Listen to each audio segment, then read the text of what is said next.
come. Think about it. We have a devastation that we have not addressed in our city. Over 130 people passed away.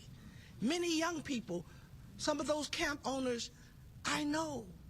But yet we're trying to ram a redistricting map. If they were serious about truly trying to go the will of the people that they think, we could do this next year or next time, or wait for 10 years to do this. But the reality is Trump called and they fell down and say, what do you want us to do? Which says they're weak. And we don't need that in Texas. No. Texas is a great state. And we need to show our courage. And I'm asking my colleagues to show your courage, to be willing to fight the fight and stand against, as we all together save America. I'm also looking at our Republicans across the country. Call some of your colleagues and tell them to vote against this, because it is shameful. Now, I come from an athletic family. If anybody heard the name Gervin, they know about the finger roll. My brother may not have won a championship, but guess what? He never cheated in a game. That's right. He never cheated. And guess what our Republican colleagues are trying to do? Cheat in the game.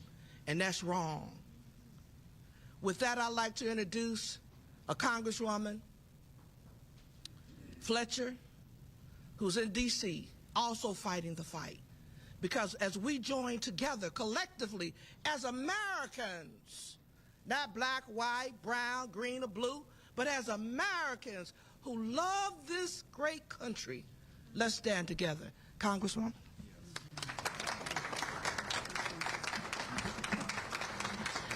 Thank you so much, Representative Hawkins. And I am here to say thank you. I am Lizzie Fletcher, and I have the privilege of chairing Texas's Democratic congressional delegation in the 119th Congress. So on behalf of all of us, I'm here to say thank you to Governor Pritzker. Thank you to Lieutenant Governor Stratton.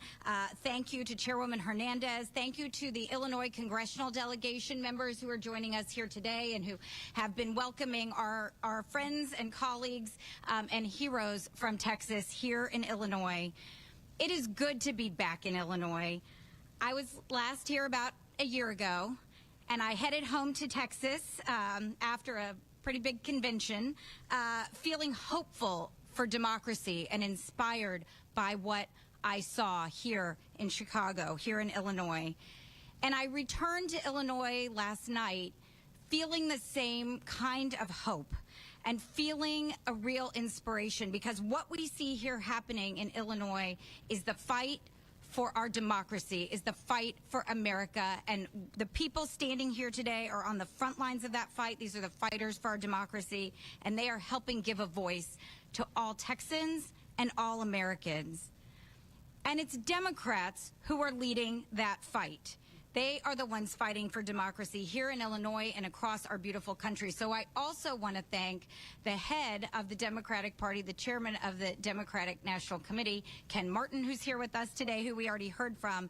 I'm here to say thank you to him, too, because he knows what we know. You know, in Texas, we're used to saying everything's bigger in Texas, and it's a pretty big state, 254 counties, 30 million people. But we know that this is bigger than Texas, and Chair Martin, everyone in Illinois, and people across the country are standing up with us. So I'm here to say thank you to all of them.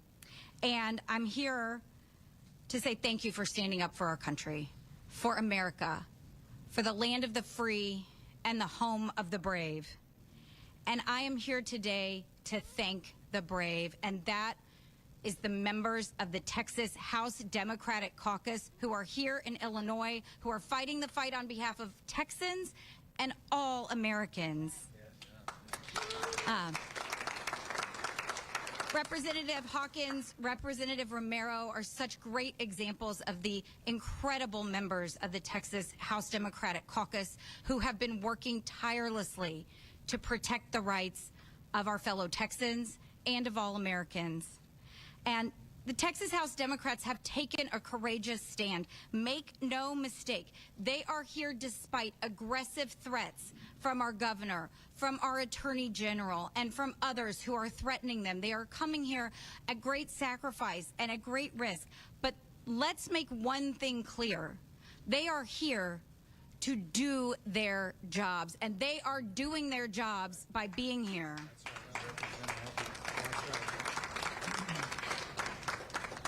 They are protecting our fellow Texans from the racist and illegal maps that the governor and the Texas legislature are trying to rush through at the behest of President Trump. They are here standing up for the millions of Texans whose voices will be taken away if these maps are enacted. And it's important to know that in Texas, that means taking away the voices of minority voters who are the majority in our state. And with it, with all they are doing, it's important to understand this. We have, and I'll say just very briefly for those who need to know, we have 13 Democrats in Congress out of a delegation of 38. And all 13 of those Democrats who've been elected to the United States Congress are elected by a coalition of minority voters. And those are the only members of Congress who are consistently and reliably the candidates of choice of minority voters in Texas. And this map wants to take away five of those opportunities for minority voters to have their say and elect their candidate of choice. And, you know, in Texas, we have a long and shameful history of discrimination against minority voters. We all know about the white primaries that were struck down by the Supreme Court in 1944 and the other racist tactics to prevent people from exercising their right to vote at the ballot box. And tomorrow, we will celebrate the anniversary of the Voting Rights Act that said that people who live in states like Texas cannot do that anymore. But ever since the Voting Rights Act was enacted, Texas has been found in congressional map after congressional map and legislative map after legislative map to have violated the rights of Texans, of minority Texans who've historically been discriminated against in our state. So it is absolutely critical that we use our voices and our opportunity now to explain that this map, this proposal, violates the Voting Rights Act. It is an illegal racial gerrymander. And in Texas, those things are synonymous. When the GOP does a partisan gerrymander, it is a racial gerrymander. There is no difference in Texas, and it's important for everyone to know that this isn't just politics. This isn't just politics. So it's important that everyone across the country know and understand that we're fighting for the rights that are enshrined in the Voting Rights Act and that are the rights of every single American to have a say and the ability to exercise their right to vote in our country. And so Texas Democrats are here to do that, and I am so proud to see my representatives, my friends and colleagues taking a stand for all Texans. And with it, with the stand they're taking, they're inspiring the nation. And that's important because we need to know across the country what's happening and what's at stake. Over the last 6 months, we have seen an unprecedented and un-American power grab by the White House. And we've seen Republicans in Congress and now Republicans in Texas at every turn letting it happen and sometimes cheering it on. Well, Democrats aren't going to do that. Democrats are not going to let it happen. And while Republicans are surrendering, Democrats are fighting. Texas Democrats are fighting. And every American can and must fight back. And with that, I'm proud to turn it over to my colleague from Houston, Congressman Al Green.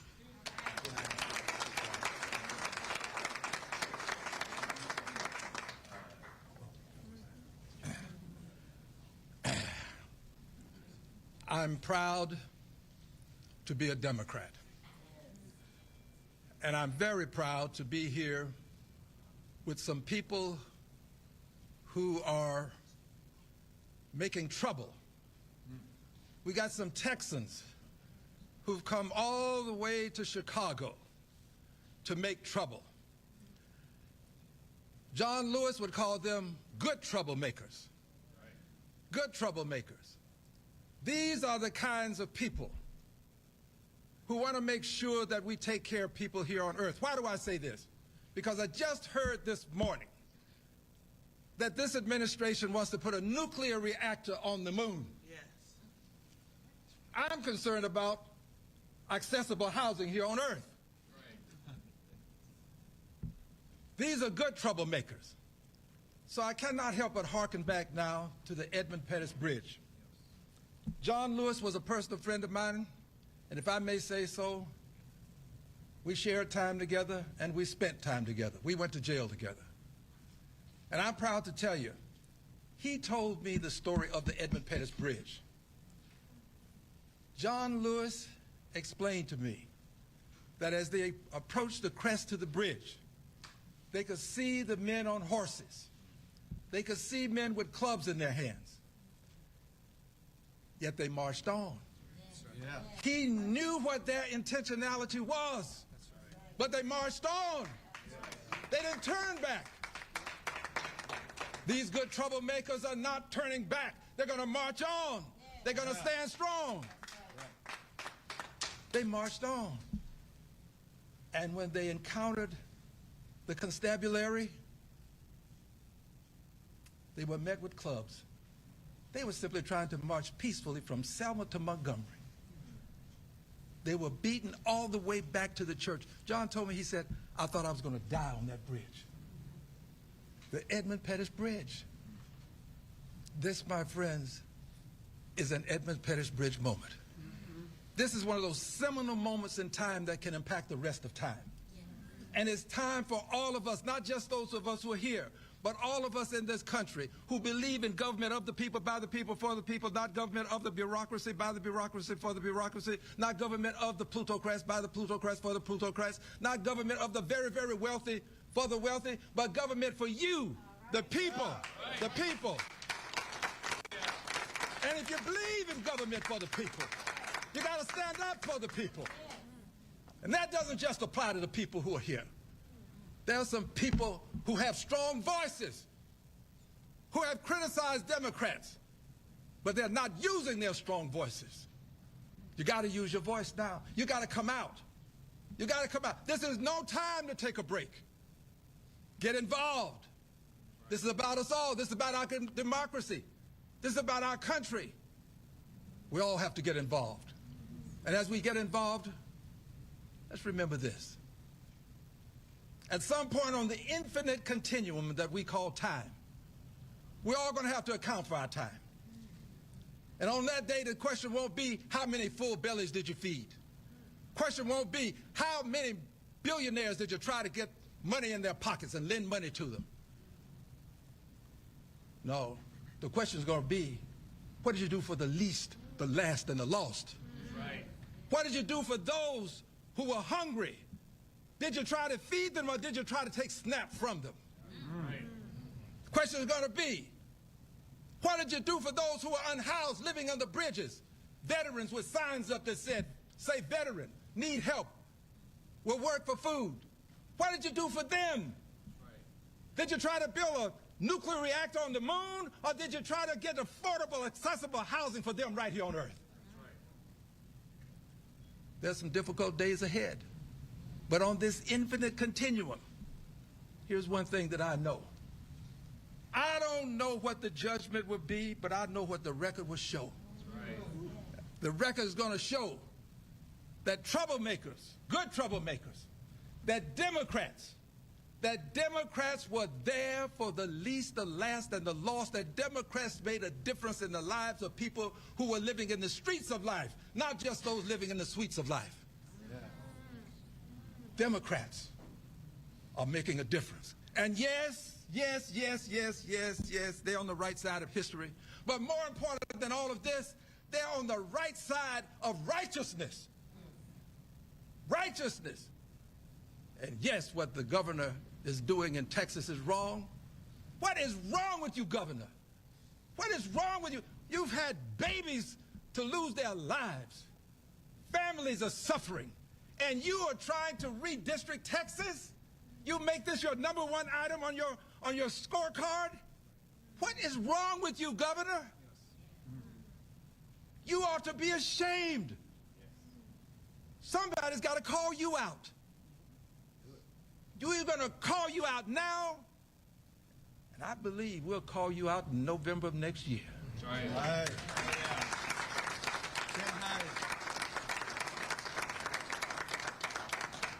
I close with this, dear brothers and sisters, and I say brothers and sisters because I truly do believe, as Dr. King did, that there's just one race, and that's the human race. And all of us were created to live in harmony. But here's my closing. I'm a son of the segregated South.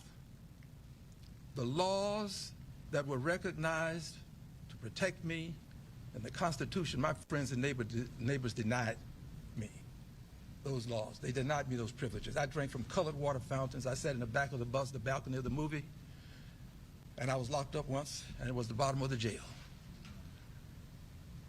Yes, I was denied. I know invidious discrimination when I see it. I know what it looks like. I've celebrated my 25th birthday 3 times. I'm now 2 years into my 4th 25th. I know what it looks like. I know what it sounds like. I know what it smells like. What's happening in Texas is invidious discrimination. It is racial. My dear friends, it is racist. It is. And we have to say it. We have to say it. That's what it is. I know it when I see it. I know it when I smell it. I know it when I hear it. And we have a duty, a responsibility, and an obligation to stand up to it. All of us. I'm telling you, it's not just Texas. If it were just Texas, Emmanuel Cleaver wouldn't have his seat on the chopping block in Missouri. It's more than Texas. It's this country.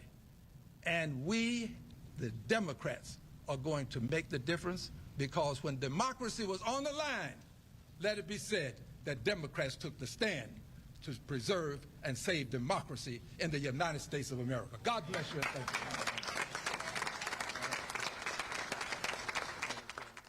So we were just listening in.